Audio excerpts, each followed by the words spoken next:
I made a decision. Instead of going straight home, I took a detour.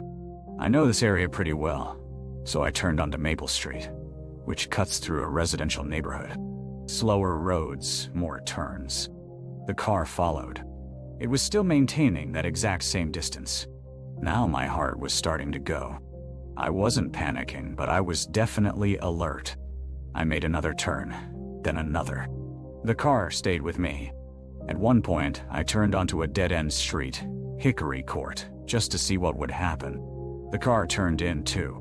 We were the only two vehicles on this small street lined with houses, most of them dark. The car stayed behind me as I slowed down, and I just sat there for a moment, trying to figure out what to do. I didn't want to lead them to my actual apartment, so I turned around and drove back toward the main road. The car followed me out. We were back on Riverside Drive, and I decided to head toward the police station instead. It's not that far from my apartment, maybe 3 miles away. The entire drive there, the car stayed exactly where it was. Same distance, same speed, same headlights in my mirror. When I pulled into the police station parking lot, the car didn't follow. It drove past on Riverside Drive. I remember watching it go, waiting for it to turn around and come back, but it didn't. It just kept going down the road and disappeared. I sat in the police station parking lot for a few minutes, trying to decide if I should go in and report it.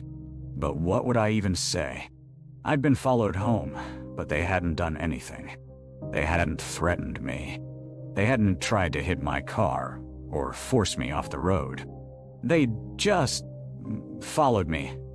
I wasn't even sure what road they turned onto when they passed the station.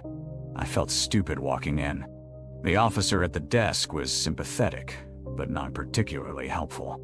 They took a report, but there wasn't much they could do without a license plate or a description of the driver. They suggested I call if it happened again. I waited in that parking lot for about 20 minutes before I drove home. There was no sign of the car. For the next week, I was hyper-aware on my drive home. I'd check my mirror constantly. I'd vary my route, take different roads, make random turns. Nothing. Just normal traffic, nothing out of the ordinary. But here's the part that still bothers me. 3 weeks later, I was driving home on a different night. Same time, same route. And I saw the headlights again. Same brightness, same distance behind me. Before I could even process it fully, I was making turns, testing again. The car matched every single one. I drove straight to the police station again. Same thing happened. The car passed by and didn't follow me in. This happened 3 more times over the course of a month. Always the same car. Always the same distance. Always the same headlights. Always disappearing when I pulled into the police station.